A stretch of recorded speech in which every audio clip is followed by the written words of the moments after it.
Bonsoir à toutes et à tous et merci d'être au rendez-vous de ce 20h. Voici les titres. 5 milliards de francs CFA, c'est le coût estimé de la mise en place d'un centre de prise en charge des reins brûlés. Une urgente nécessité réaffirmée par le ministère de la Santé et Lions Club. Les deux partenaires conduisent ensemble le projet. L'esprit de solidarité qui caractérise le Ramadan est visible dans certaines rues de Dakar. À l'heure de la rupture, beaucoup de jeunes offrent gratuitement des repas aux passants. Immersion dans l'ambiance des préparations de Sendogu dans cette édition. Bonne entrée en matière des Lions dans les phases éliminatoires de la CAN 2019.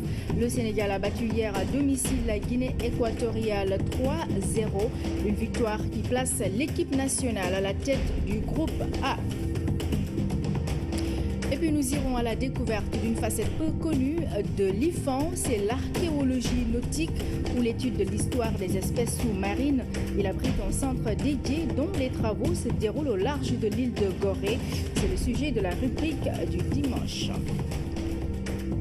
Madame, Monsieur, bienvenue dans ce journal. 60 millions de francs CFA, c'est le coût du financement de l'ouvrage hydraulique reliant Diosmone dans la région de Fatick à Taten dans le Notto-Diobass, région de Thiès.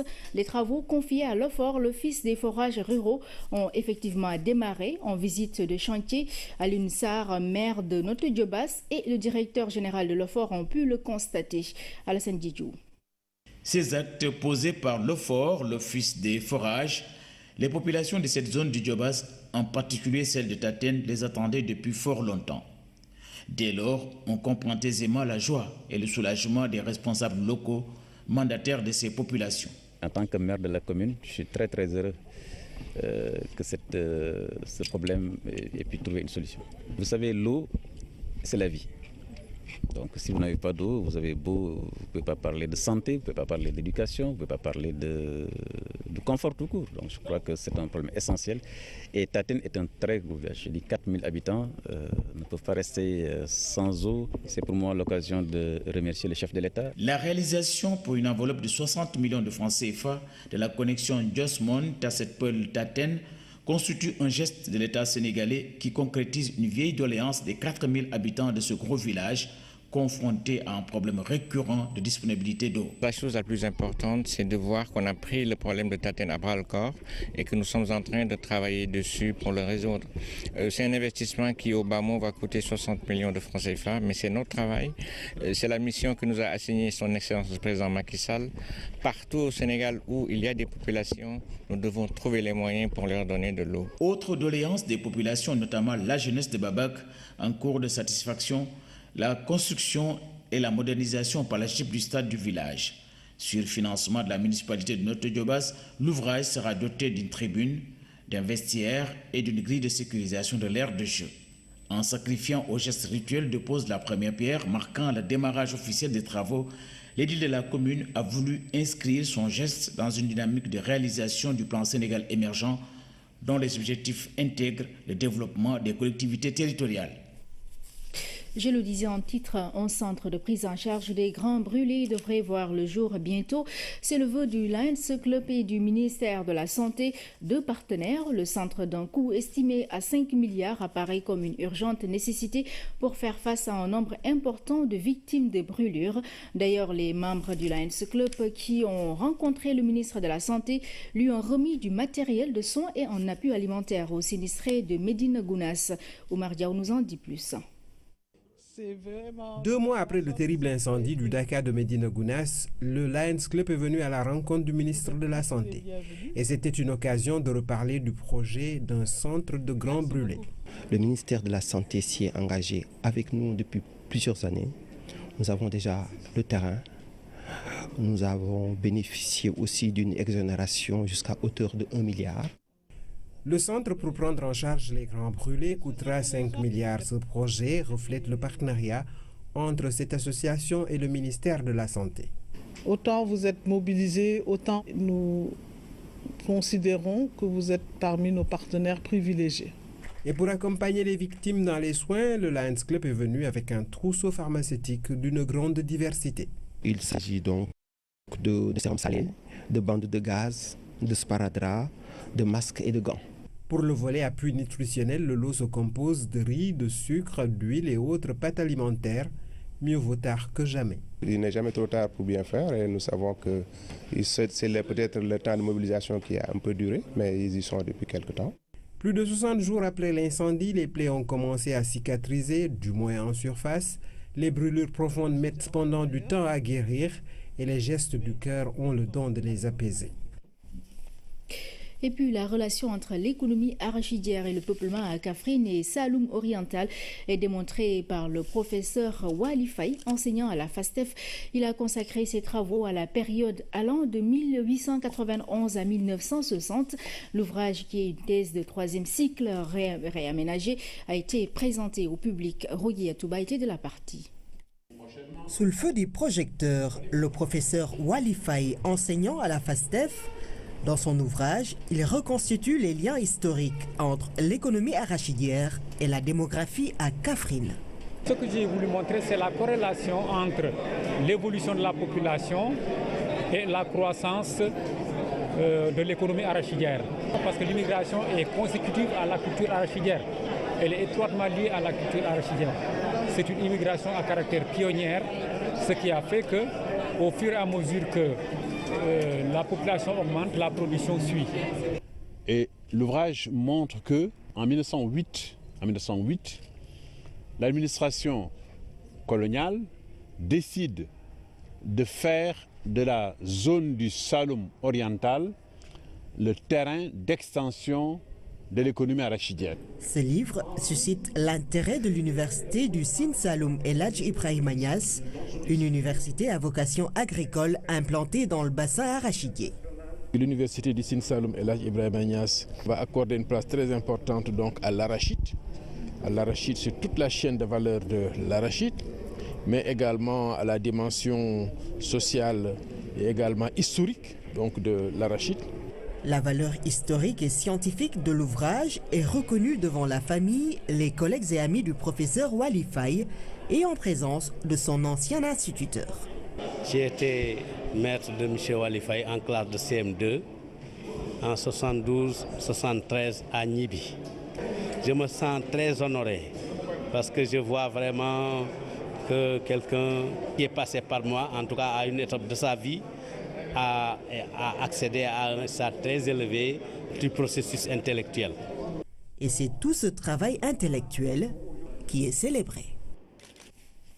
En marge de cette cérémonie de présentation de l'ouvrage du professeur Wali Faye, le recteur de l'université du Sine Saloum a annoncé la création d'un institut de l'arachide.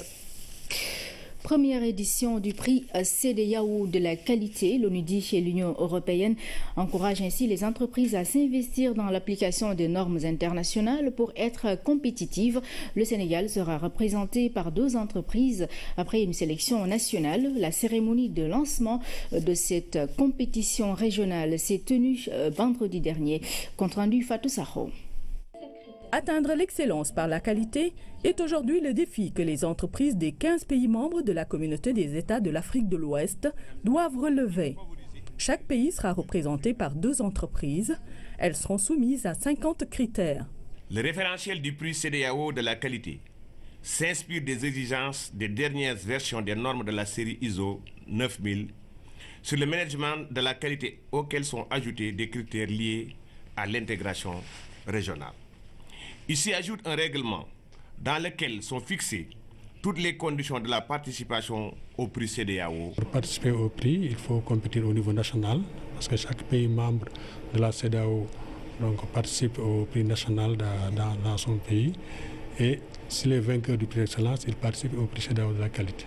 Cette compétition, initiée par l'ONUDI, est financée par l'Union européenne à hauteur de 8 milliards de francs CFA. Dans un contexte de commerce international régi par des accords et normes exigeants, ce concours peut être une émulation. Ce prix vise à primer les meilleures entreprises de la sous-région dans le domaine de la qualité, avec comme ambition de renforcer la sensibilisation sur la nécessité d'améliorer la qualité des produits et services.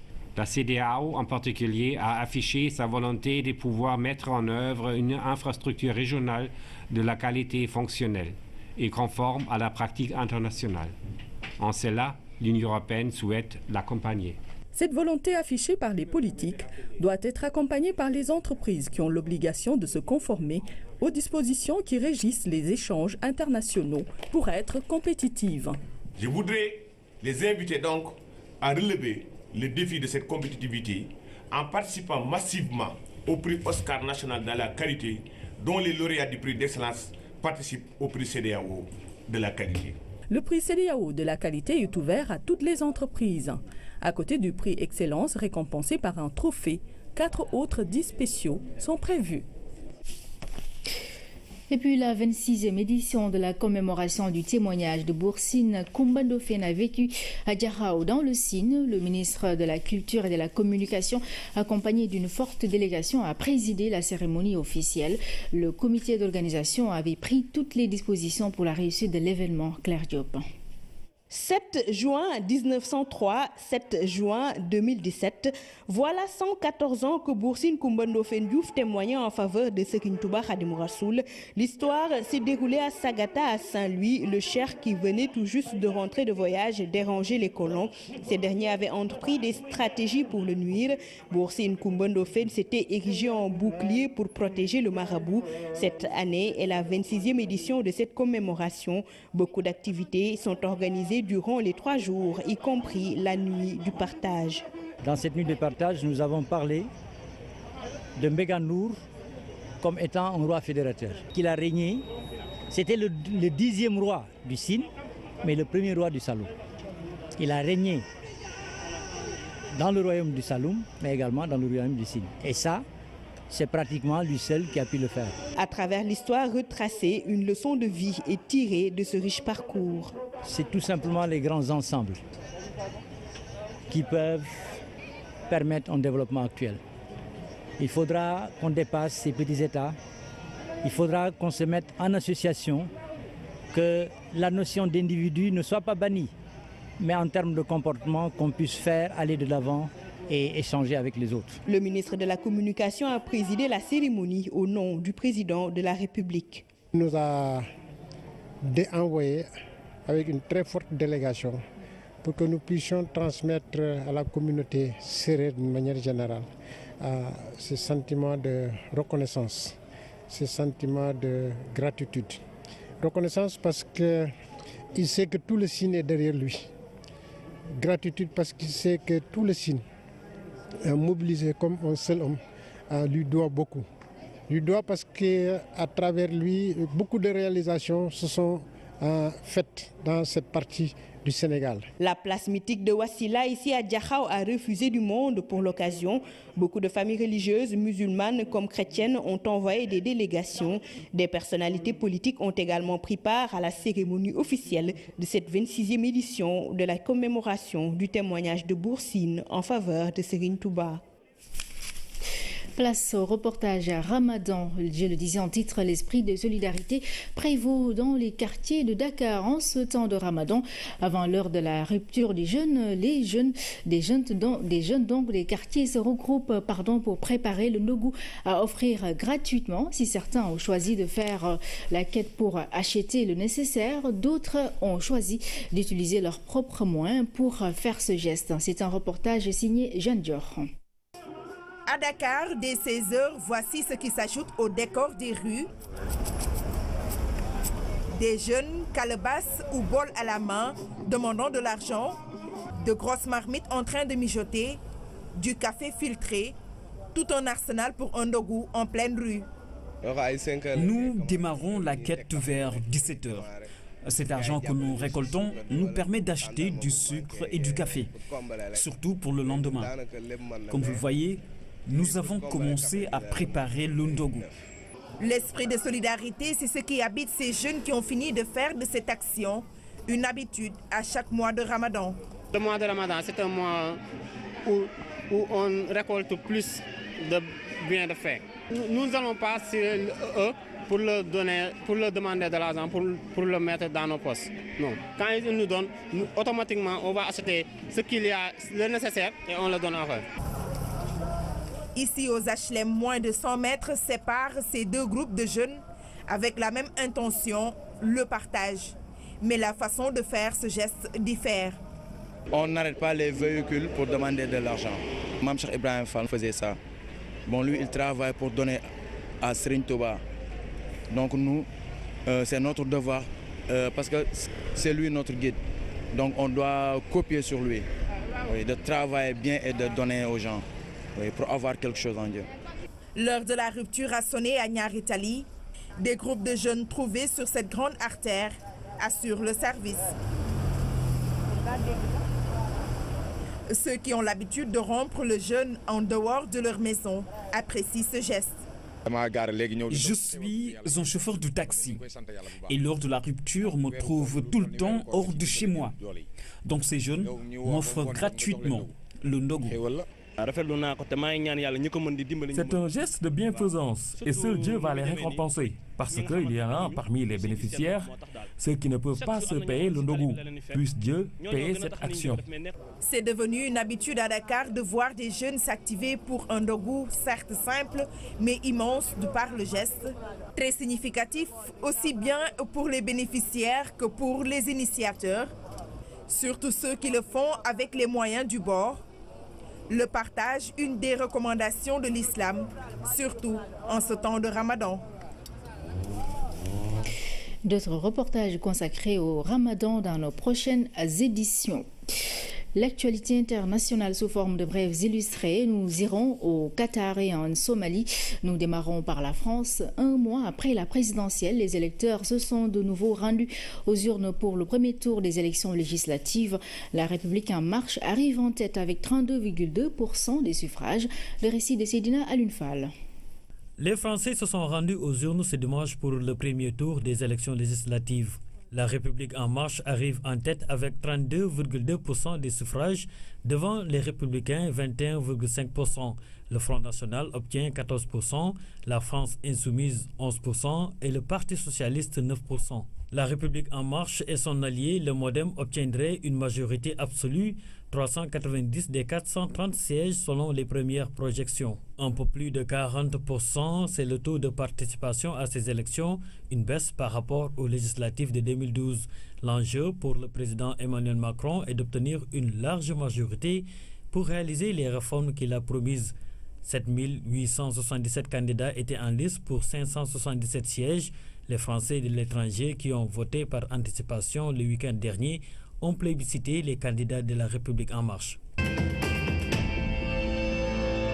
Aucune solution n'est encore en vue dans la crise du Golfe. Accusé de soutenir le terrorisme, le Qatar campe sur ses positions. Le pays est soumis à un blocus de la part de ses voisins, dont l'Arabie Saoudite. À la suite de cet embargo, l'Iran a envoyé 5 avions de produits alimentaires au Qatar. Mais le gouvernement qatari s'active en coulisses pour tenter de désamorcer la crise diplomatique avec ses voisins du Golfe et les États-Unis. Pour cela, le pays a fait appel à un cabinet d'avocats d'un ancien ministre de la Justice américain. Donald Trump a exhorté le Qatar à arrêter immédiatement de financer le terrorisme. Les États-Unis ont mené une frappe contre les Shabab en Somalie. Aucun détail sur ce raid n'a encore été communiqué par les militaires américains. Mais le Pentagone a précisé qu'il a été exécuté en coordination avec les partenaires régionaux en réponse aux actions des Shabab affiliés à Al-Qaïda, y compris de récentes attaques contre les forces somaliennes. Une opération menée dans le cadre d'un dispositif approuvé par le président américain Donald Trump et qui permet aux forces américaines de mener des actions légalement contre les Shabab en soutien aux partenaires somaliens. En sport, football, 3-0 pour le Sénégal face à la Guinée équatoriale. Une bonne entame des éliminatoires de la CAN 2019. Les Lions qui, avec cette victoire, occupent donc la première place du groupe A. Seydina Alioune Djigo, retour sur les temps forts. 3-0, le Sénégal démarre bien les éliminatoires de la CAN 2019. Les hommes d'Aliou Cissé défendent les langues nationales de la Guinée équatoriale. La voie du succès, Moussa Sow la trace dès la première minute. D'une tête, le sociétaire de Fenerbahçe ouvre le score pour les siens. 1-0, les Lions ne pouvaient pas espérer meilleure entame de match. Un match qu'ils peinent à tuer. 1-0 après la mi-temps. Il aura fallu attendre la 73e minute pour aggraver le score. Moussa Sow signe son doublé.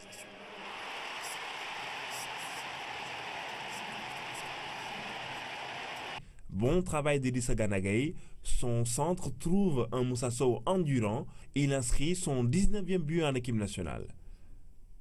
Après le doublé, Moussa Sow passe à côté du triplé. À sa sortie, l'attaquant est ovationné par le public du stade Léopold Sédar Senghor. C'est depuis le banc qu'il assiste au but d'Idrissa Gana Gueye qui porte à 3-0 le score définitif.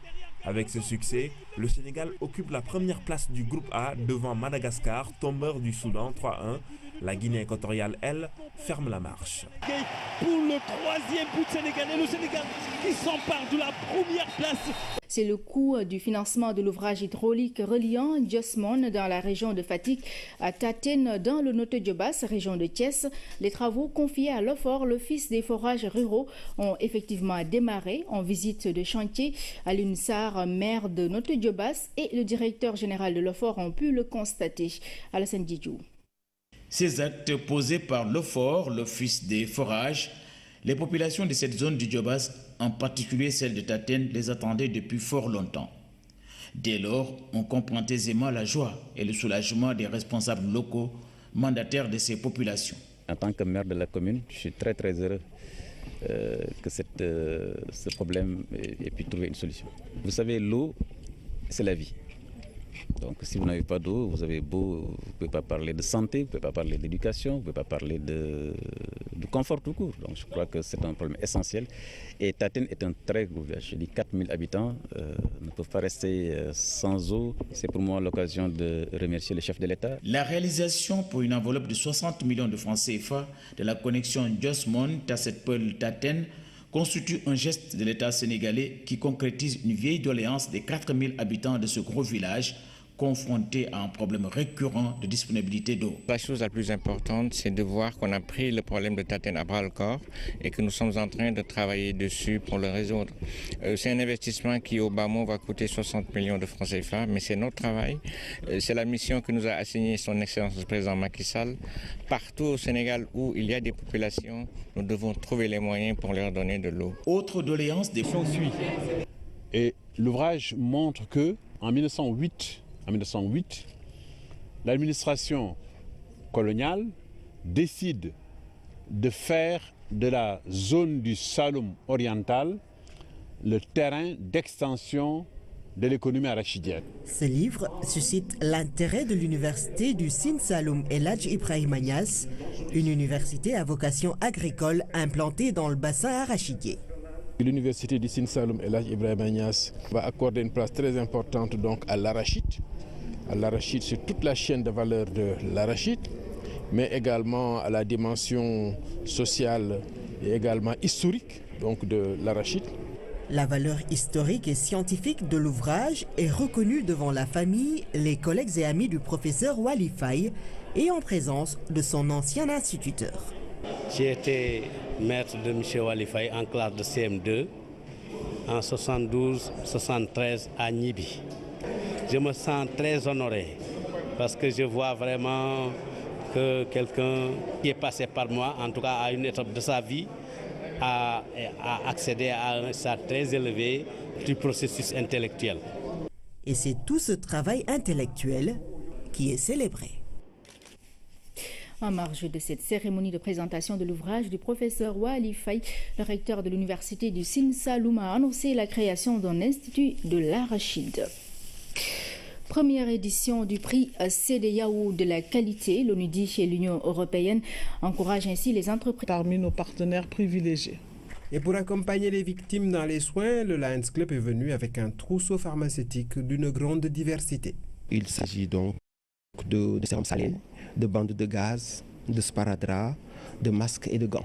Pour le volet appui nutritionnel, le lot se compose de riz, de sucre, d'huile et autres pâtes alimentaires.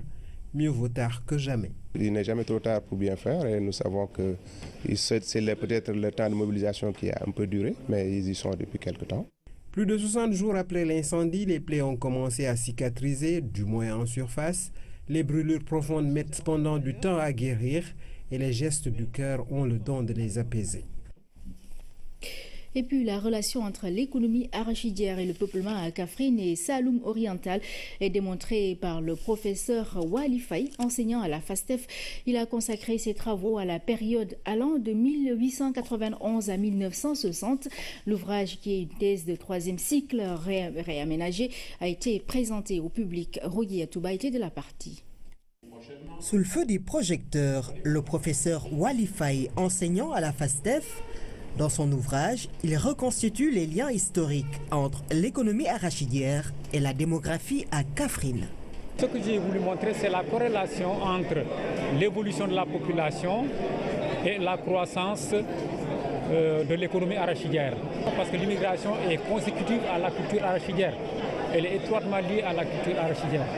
C'est une immigration à caractère pionnière, ce qui a fait que, au fur et à mesure que la population augmente, la production.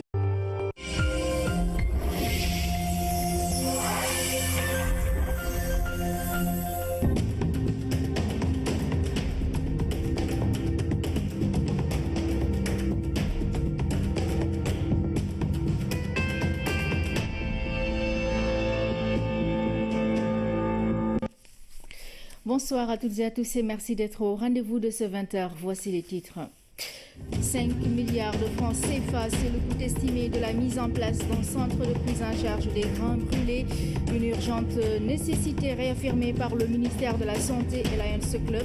Les deux partenaires conduisent ensemble le projet. L'esprit de solidarité qui caractérise le Ramadan est visible dans certaines rues de Dakar. À l'heure de la rupture, beaucoup de jeunes offrent gratuitement des repas aux passants. Immersion dans l'ambiance des préparations de Sendogu dans cette édition. Bonne entrée en matière des Lions dans les phases éliminatoires de la CAN 2019. Le Sénégal a battu hier à domicile la Guinée équatoriale 3-0.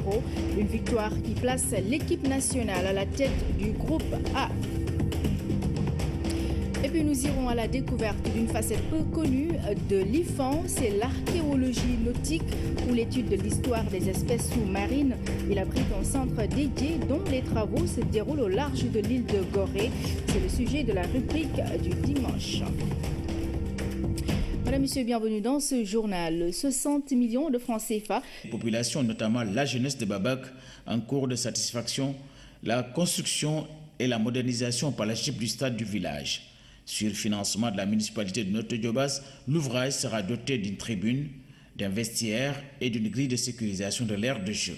En sacrifiant au geste rituel de pose de la première pierre, marquant le démarrage officiel des travaux, l'édile de la commune a voulu inscrire son geste dans une dynamique de réalisation du plan Sénégal émergent dont les objectifs intègrent le développement des collectivités territoriales. Je le disais en titre, un centre de prise en charge des grands brûlés devrait voir le jour bientôt. C'est le vœu du Lions Club et du ministère de la Santé. Deux partenaires, le centre d'un coût estimé à 5 milliards apparaît comme une urgente nécessité pour faire face à un nombre important de victimes de brûlures. D'ailleurs, les membres du Lions Club qui ont rencontré le ministre de la Santé lui ont remis du matériel de soins et un appui alimentaire aux sinistrés de Médina Gounass. Oumar Diaw nous en dit plus. 2 mois après le terrible incendie du Dakar de Médina Gounass, le Lions Club est venu à la rencontre du ministre de la Santé. Et c'était une occasion de reparler du projet d'un centre de grands brûlés. Le ministère de la Santé s'y est engagé avec nous depuis plusieurs années. Nous avons déjà le terrain. Nous avons bénéficié aussi d'une exonération jusqu'à hauteur de 1 milliard. Le centre pour prendre en charge les grands brûlés coûtera 5 milliards. Ce projet reflète le partenariat entre cette association et le ministère de la Santé.